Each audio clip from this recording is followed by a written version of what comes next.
Absolutely. Sure.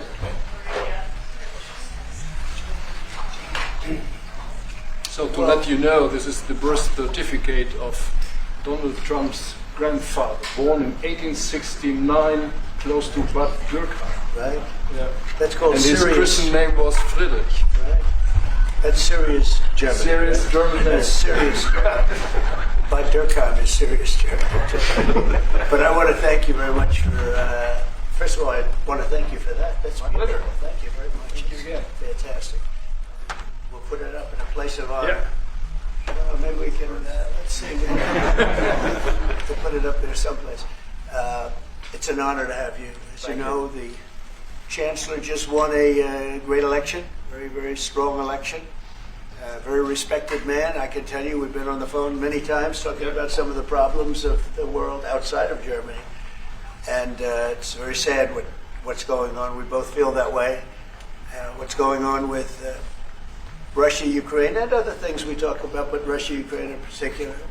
I'd like to see it end, and maybe it'll end, but we get some news, there'll be some fighting. Something happened a couple of days ago, and now they do a return, and here it goes. It's not good.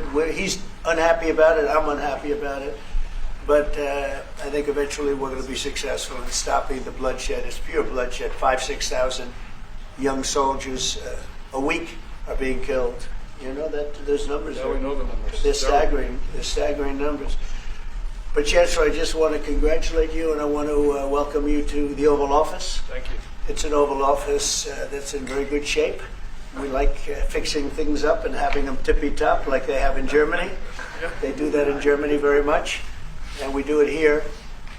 We're having a very good run. I also had a great election, great win, won everything.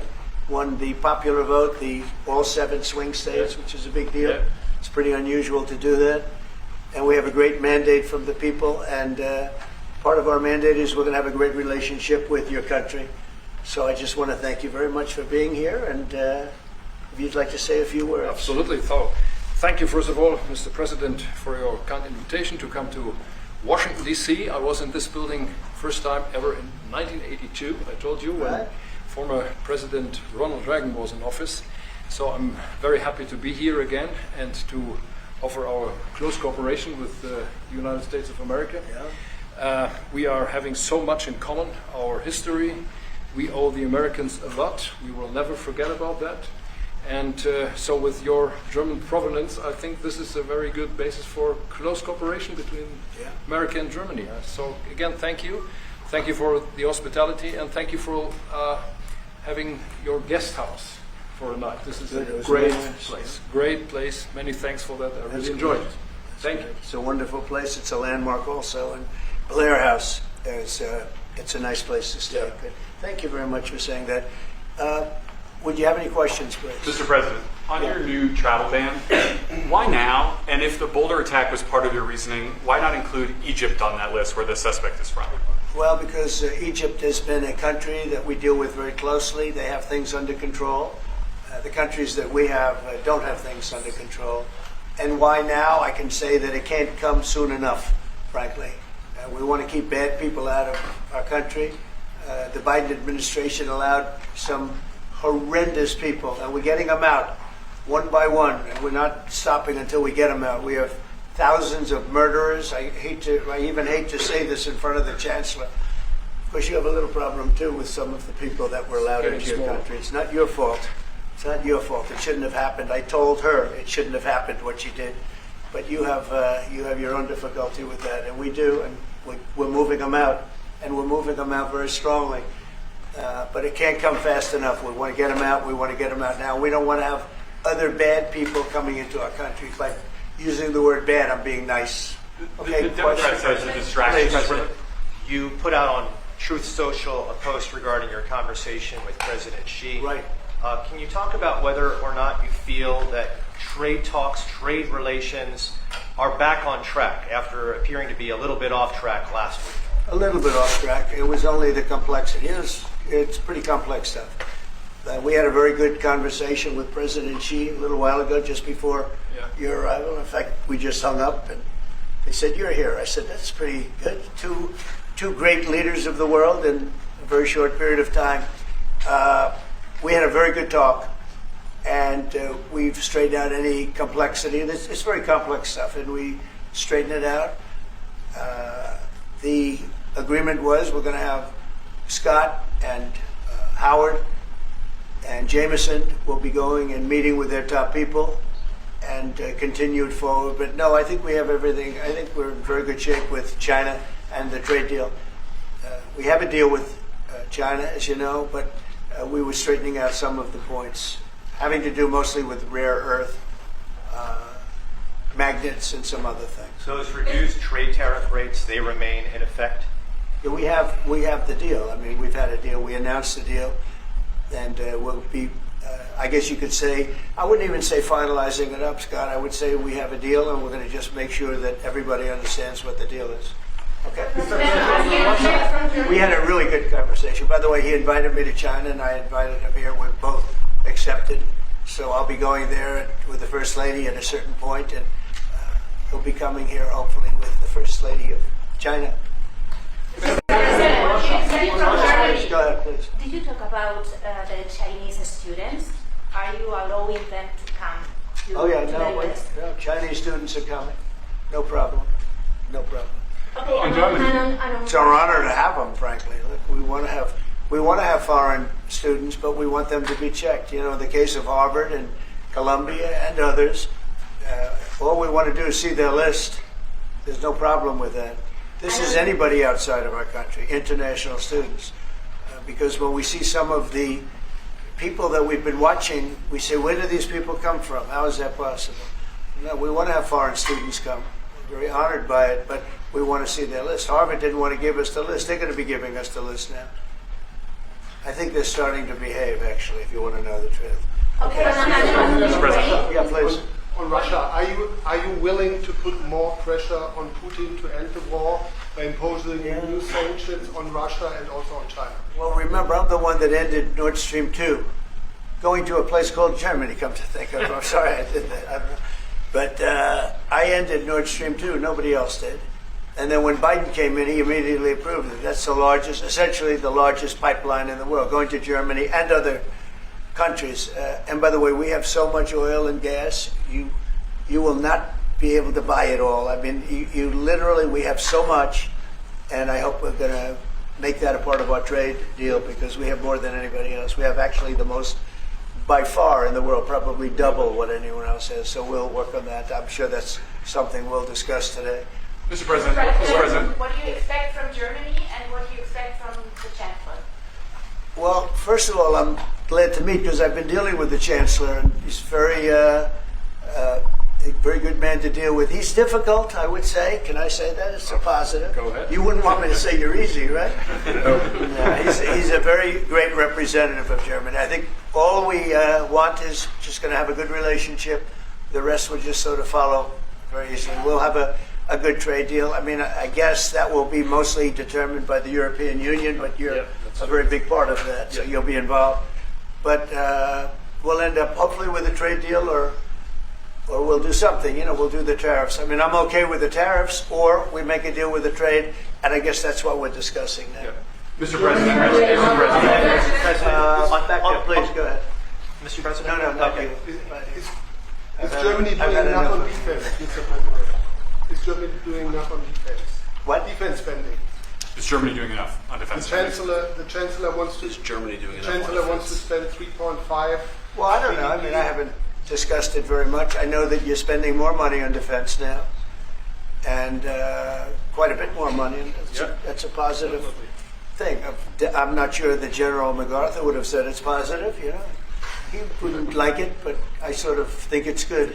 You understand what I mean by Absolutely, I that? understand. He made a statement: "Never let Germany rearm." And I said, I always think about that when he says, "Sir, we're spending more money on defense." I say, "Oh, is that a good thing or a bad thing?" I think it's a good thing. But, at least to a certain point. There'll be a point when I'll say, "Please don't arm anymore, if you don't mind." We'll be watching him. Okay. Mr. President. Biden, Mr. President. Yeah, Biden, you said Biden. Your predecessor dismissed your auto pen investigations and made all the decisions during the presidency. I'm curious Look, the auto pen, I think, is the big scandal outside of the rigged election of 2020. I think the biggest scandal of the last many years is the auto pen. And who's using it? I happen to think I know, okay, because I'm here. And I'm not a big auto pen person, fortunately. I'm glad. I'm very glad. It's an easy way out. But it's a very bad thing, very dangerous. You know, I sign important documents. Usually when they put documents in front of you, they're important. Even if you're signing ambassadorships, I consider that important. I think it's inappropriate. You have somebody that's devoting 4 years of their life or more to being an ambassador. I think that person deserves to get a real signature, not an auto pen signature. And I can tell auto pen easily. I can look at it. Like 2 little pinholes from pulling the paper, right? You always see the pinholes. Yeah. It's real easy to tell about auto pen. I think it's very disrespectful to people when they get an auto pen signature. Outside, auto pen to me are used when thousands of letters come in from young people all over the country and you want to get them back. And, you know, people use auto pens for that, to send a little signature at the bottom of a letter where you have thousands of them. We get thousands of letters a week, and it's not possible to, do. I'd like to do it myself, but you can't do it. To me, that's where auto pens start and stop. But I'm sure that he didn't know many of the things. Look, he was never for open borders. He was never for transgender for everybody. He was never for men playing in women's sports. I mean, he changed. I mean, all of these things that changed so radically. I don't think he had any idea that frankly, I said it during the debate and I say it now, he didn't have much of an idea what was going on. Mr. President, he shouldn't be. I mean, essentially, whoever used the auto pen was the president. And that is wrong, it's illegal, it's so bad, and it's so disrespectful to our country. Mr. President. Mr. President, will you lead your troops in Germany? And if I may ask a question to the Chancellor to answer in German for the German audience, how has your first encounter been? The answer is yes. We'll talk about that. But if they'd like to have them there, we have a lot of them, about 45,000. It's a lot of troops. It's a city, when you think of it. That's good economic development. They're highly paid troops, and they spend a lot of money in Germany. But the relationship with Germany is very important. Yeah, we'll be doing that. No problem. May I say a few words in German? Yes, please. So, danke für die Frage.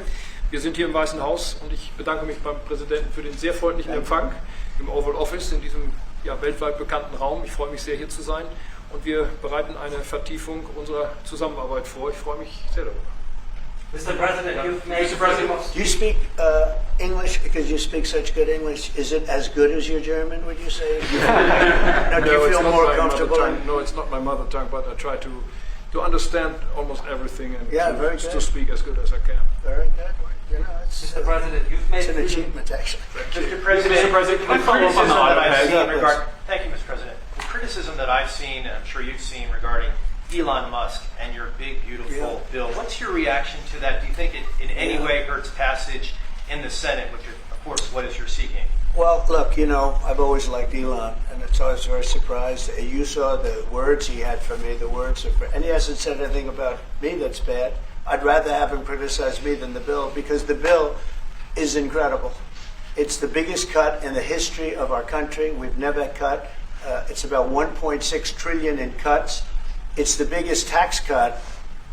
You would say people's taxes will go way down, but it's the biggest tax cut in history. It's we are doing things in that bill that are unbelievable. And when you look at what we're doing for small businesses, for people, for middle-income people, all of the things that we're doing, nobody's ever seen anything like it. And, Elon's upset because we took the EV mandate, and which was a lot of money for electric vehicles.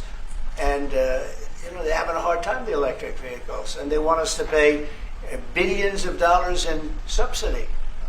And, Elon knew this from the beginning. He knew it for a long time ago. That's been in there. That's been, I would say, JD, that hasn't changed. That's been right from the beginning. Mr. Secretary, that hasn't changed at all, right from the beginning.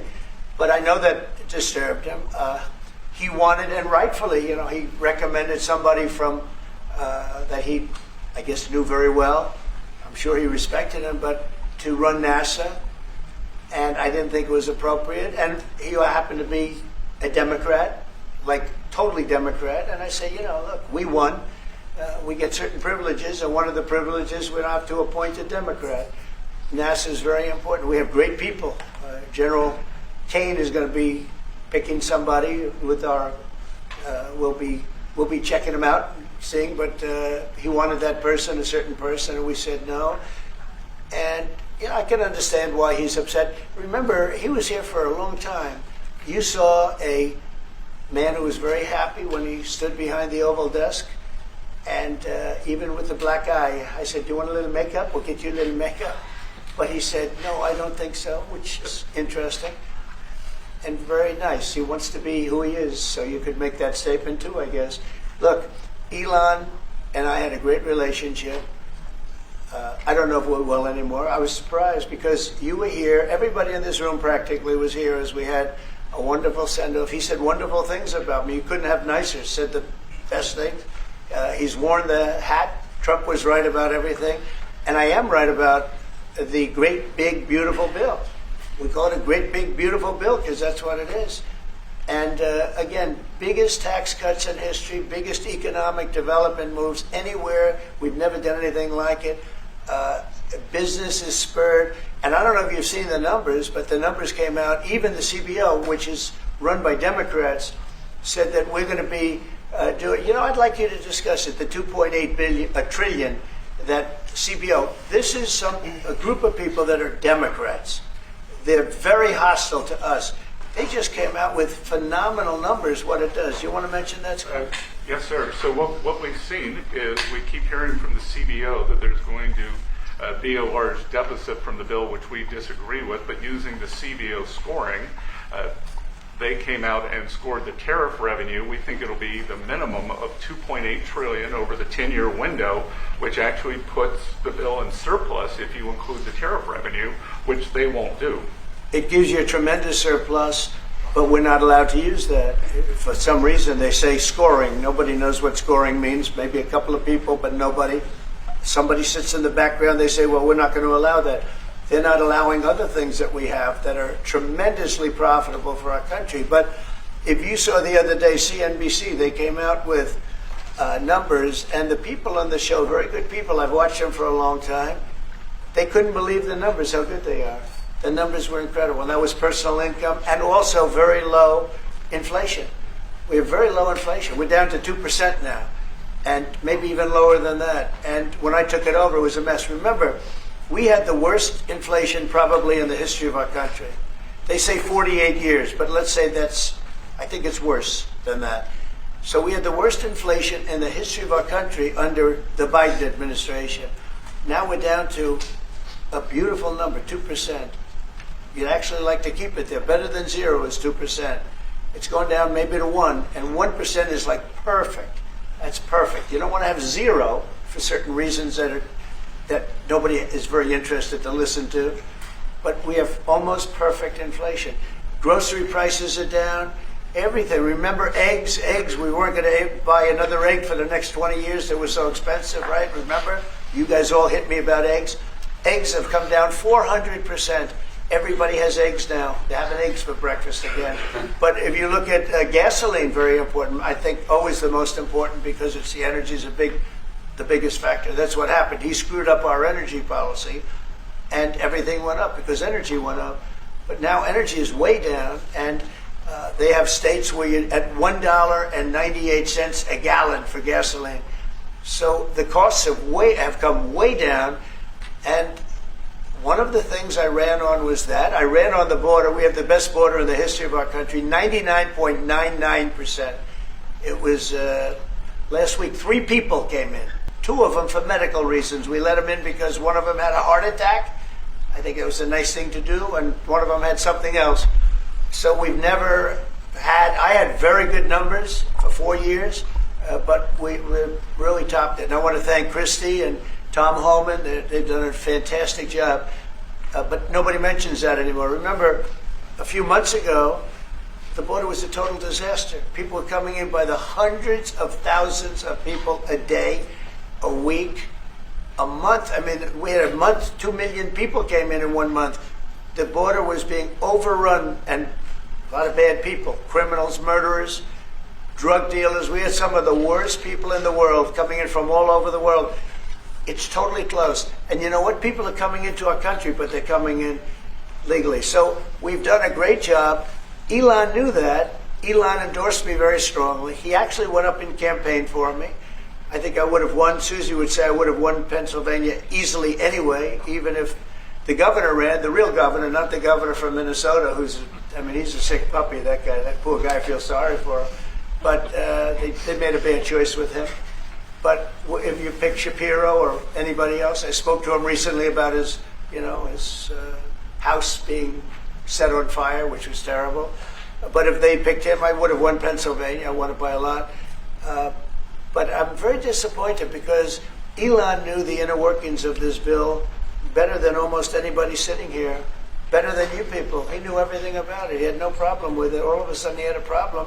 And he only developed the problem when he found out that we're going to have to cut the EV mandate, because that's billions and billions of dollars.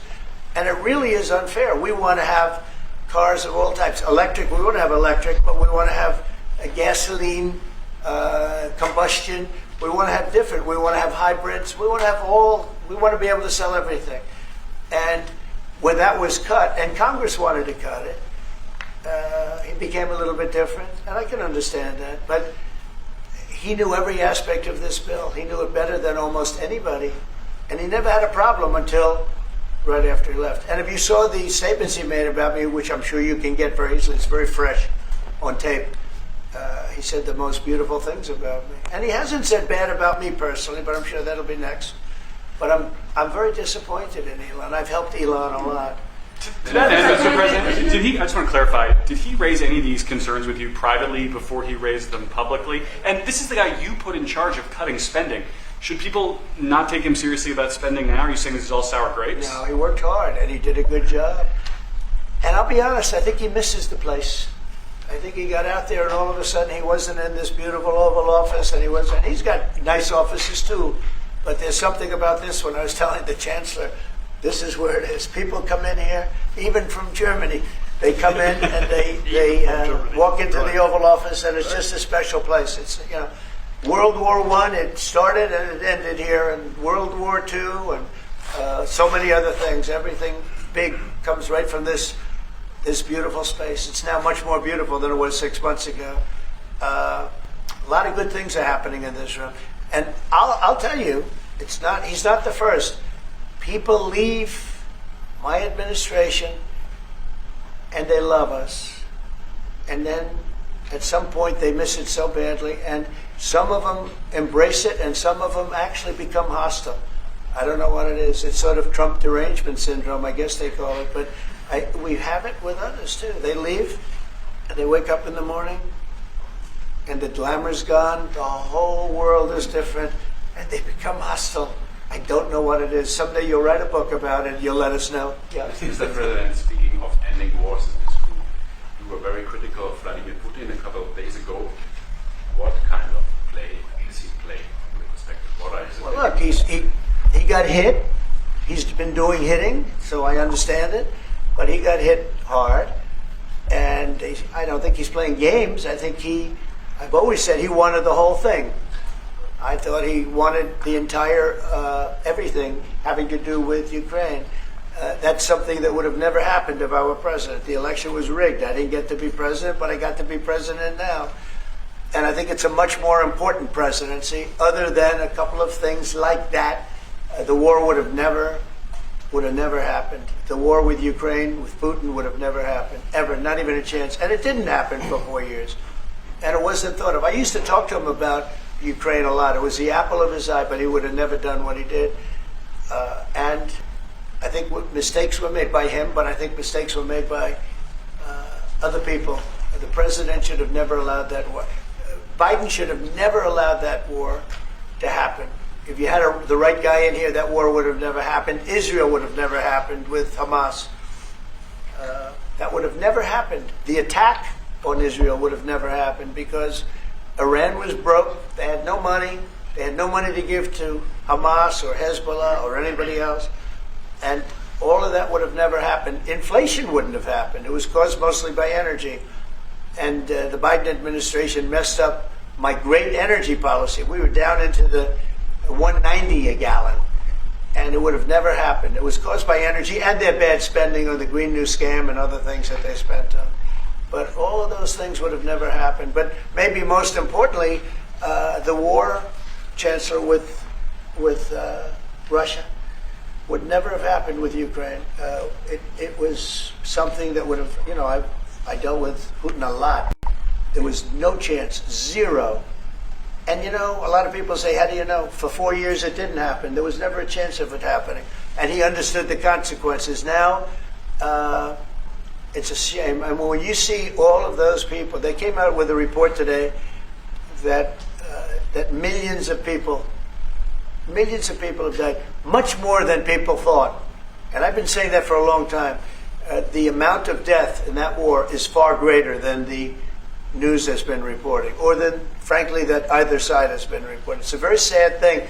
And I can tell you, just speaking for the Chancellor, because we speak about it, he feels the same way. He wants to see it ended. Would you like to say something? Absolutely. And I'm here, Mr. President, to talk with you later on how we could contribute to that goal. And we all are looking for measures and for instruments to bring this terrible war to an end. And may I remind you that we are having June 6th tomorrow. This is D-Day anniversary, when the Americans once ended a war in Europe. And I think this is in your hand in specific, in ours. That was not a pleasant day for you? No, that was not a pleasant day. This was not a great day. In the long run, Mr. President, this was the liberation of my country from Nazi dictatorship. That's true. That's true. And we know what we owe you. But this is the reason why I'm saying that America is again in a very strong position to do something on this war and ending this war. So let's talk about what we can do jointly, and we are ready to do what we can. And you know that we gave support to Ukraine, and that we are looking for more pressure on Russia. The European Union did, and we should talk about that. We will talk about it. And, it's good timing. The numbers for our country are through the roof, the economic numbers, because of the election and because of tariffs and other things, a lot of things. But we've had some of the best numbers we've ever had. They were reported yesterday, the day before, and even today. Country is doing really well. I think that one of the things you'd be most interested in is that 6 months ago we were having a hard time getting anybody to join our military. I mean, they just couldn't do it. The numbers were record low. We couldn't get people to join the military. It wasn't me. This was before I got there, the past administration. But 6 months ago, a year ago, the numbers were record low. You couldn't get them to join. That included the police.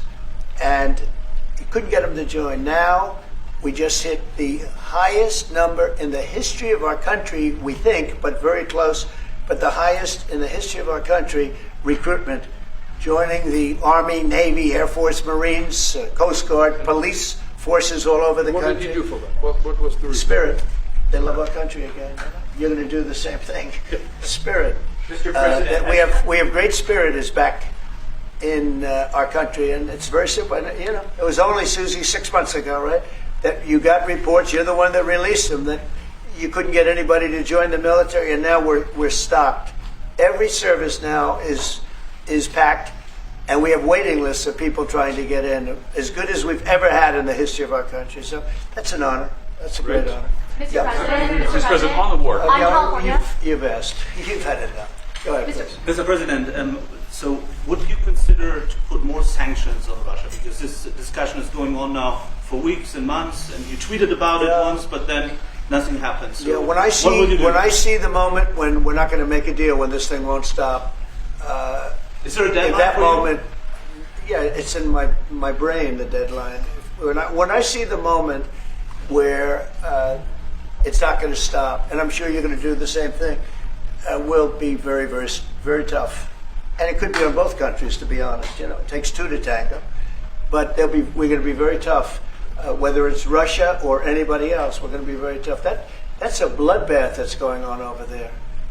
And when I see the moment where I say, well, they're going to just keep fighting, You know, I gave the analogy yesterday when I spoke to President Putin. I had a 2-hour, 15-minute call with him. Sometimes, and this is me speaking maybe in a negative sense, but sometimes you see two young children fighting like crazy. They hate each other and they're fighting in a park. And you try and pull them apart. They don't want to be pulled. Sometimes you're better off letting them fight for a while and then pulling them apart. And I gave that analogy to Putin yesterday. I said, President, maybe you're going to have to keep fighting and suffering a lot because both sides are suffering before you pull them apart, before they're able to be pulled apart. But it's a pretty known analogy. You have two kids, they fight. Sometimes you let them fight for a little while. You see it in hockey. You see it in sports. The referees let them go for a couple of seconds, let them go for a little while before you pull them apart. And maybe, and I said it, and maybe that's a negative because we're saying go, but a lot of bad blood. There's some bad blood between the two. I have to deal with it, and the Chancellor has to deal with it. It's incredible. The level of, there's a great hatred between those two men, but between the warring parties. Great hatred. What made you say and believe apparently that there's no immediate peace? What? That there is no immediate peace. There will be no. Well, I can't. I'd love to have immediate if I could. But why if I could, but we don't have immediate. You know, it's like I'd love to have that. I'd like it to start right now. We would leave a room if we knew the war could end. We'd say, forget about you guys. Forget about trade, right? Yeah. We'd say, let's go settle it. There's some additional fighting that's going to go on. You know, he attacked, and they attacked pretty harshly. They went deep into Russia, and he actually told me. I mean, I made it very clear. He said we have no choice but to attack based on that, and it's probably not going to be pretty. I don't like it. I said, don't do it. You shouldn't do it. You should stop it. But again, there's a lot of hatred, and you know, I'm very proud of the fact that with India and Pakistan, I was able to stop that. And those are nuclear powers. And that was getting close to being out of hand. And I spoke to some very talented people on both sides, very good people on both sides. And I said, you know, we're dealing with you on trade, Pakistan and India right now. I said, we're not going to deal with you on trade if you're going to go shooting each other and whipping out nuclear weapons that maybe even affect us. Because, you know, that nuclear dust blows across oceans very quickly. It affects us. And I said, if you're going to do that, we're not going to do any trade deals. And you know what? I got that war stopped. Now, I hope we don't go back and we find out that they signed it, but I don't think they will. They were both good. They were well represented. I want to congratulate both countries because, as you know, the leader of India, who's a great guy, was here a few weeks ago. We had some great talks. We're doing a trade deal. And Pakistan, likewise. They have very strong leadership. Some people won't like when I say that, but, you know, it is what it is. And they stopped that war. Now, am I going to get credit? I'm not going to get credit for anything. They don't give me credit for anything. But nobody else could have done it. I stopped it. I was very proud of that. I wish we could do the same thing with Ukraine and Russia. And at some point it'll happen. I believe that. And if it doesn't happen, or if I see somebody's out of line, if Russia's out of line, you'll be amazed how tough. Remember this.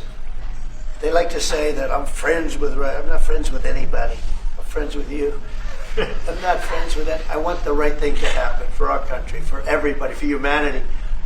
But I'm the one that stopped the pipeline. It's called Nord Stream 2. Until I came along, nobody ever heard, not one person in this room ever heard of Nord Stream 2. You probably did, yes, because it went to Germany. He's the only one that heard. This was a mistake. But I stopped him. I stopped it. Yeah, and you've said that openly. Yeah. It was a mistake because, and I used to go with Angela. I'd say, well, wait a minute. We're spending all this money to defend you against Russia, and then you're giving Russia billions of dollars a month. What kind of a deal is that? You know, which was, but you said it better than anybody else. I appreciate it. But I'm the one that stopped it. And that was the biggest economic development job, if you want to call it that, in the history, think of it, in the history of Russia. That was a massive, it's the biggest pipeline in the world. going to go all over Europe, not only to Germany. You know, they're Germany, but then they were branching off all over to Europe. Nobody ever heard of it. Not one person of you heard of it. And I stopped it. It was dead. And then they say, I'm friends with Putin. I got along with him. He respected me, I respected him. It would have never happened. But I stopped Nord Stream 2. When Biden came in, almost the first week, he approved it. He let it be built. And then they say that I wasn't tough on Russia. Putin said to me, you know, you're not tough on Russia. You stopped the biggest, most important job we've ever done. You stopped it. And Biden came in and he let it be built. And I'll tell you what, I'll never forget the day. I had it totally stopped. They weren't building. They gave up on it. They weren't able to. And then Biden came in and he let him build. I couldn't believe it. Okay, one or two questions more, please. Any questions? Any questions for the Chancellor? Go ahead for the Chancellor. That would be one. I like his answers much better. Well, would you continue to support Ukraine? Yeah, I'm with Ukraine. We just signed a big deal on rare earth with Ukraine, and we want to. I want to. You know what? I'm for stopping killing. Really, that's what I'm for. Again, a war that would have never started, should have never started. I want to see the killing stop. We spent $350 billion, much more than Europe, but Europe spent a lot also. And they spent way over $100 billion. Yeah. So you're talking about close to $500 billion went into that whole thing. And it's not even the money. And I know with you too, it's a lot of money. But it's the death that's being caused. We went to the Middle East. I went last week to the Middle East. We took in $5.1 trillion. That's many, many times. That's 30, 40 times, 50 times more than what we're talking about. It's think of that, $5.1 trillion of investment with one trip that lasted 4 days. So it's not the money. It's a little the money, but not the money, the big thing. The big thing is the death. The death of, and really the decimation. You've lost a whole culture. You know, Ukraine had the most beautiful turrets. They call them turrets. Little towers, beautiful towers. The most beautiful in the world. They're all now laying on their side, blown to smithereens. It'll never happen again. They've taken away the culture of a country. They've taken away the heritage of a country. It's a terrible thing. But most importantly, again, is the death. 5,000 plus people a week, soldiers, are being killed. He doesn't want that, and I don't want that. One more. Yeah, please. Mr. President, do you support the Graham bill on putting high tariffs? I have not looked at it, but they'll be guided by me. That's the way it's supposed to be. They're going to be guided by me. No, I haven't looked at it. It's a bill on sanctions, etc. I'm a very quick study. At the right time, I'll do what I want to do. But it could very well be okay. I'll have to see. But they're waiting for me to decide on what to do, and I'll know maybe very soon. It's a harsh bill. Yeah, very harsh. How about one more on the auto, Mr. President? You want to take one more on the auto, Pat? Go ahead. I would like to have a question for Cass as well. Because, do you agree with the analogy that the President made on the war between Russia and Ukraine as being a fight between two kids? Is that how you view that as well? And what do you actually want the U.S. President to do in this? Well, I think we both agree on this war and how terrible this war is going on, and we are both looking for ways to stop it very soon. And I told the President before we came in that he is the key person in the world who can really do that now by putting pressure on Russia. And we will have this debate later on again, how we can proceed jointly between the Europeans and the Americans. And I think we are all we are having the duty to do something on that now to stop it after 3.5 years, which is really terrible. Look at the kids, the kids which were kidnapped from Ukraine to Russia. This is all terrible. And so we are talking about instruments, measures, what we can do, and my personal view is clear on that. We are on the side of Ukraine, and we are trying to get them stronger and stronger just to make Putin stop this war. And this is our approach. We get satellite pictures of the warfield, and you don't even like to look at them, right? It's terrible. So it's really bodies, arms, heads, legs all over the place. You've never seen anything like it. It's so ridiculous. And this is worldwide. only by Russian weapons against Ukraine. This had never happened with Ukraine weapons against Russia. Never.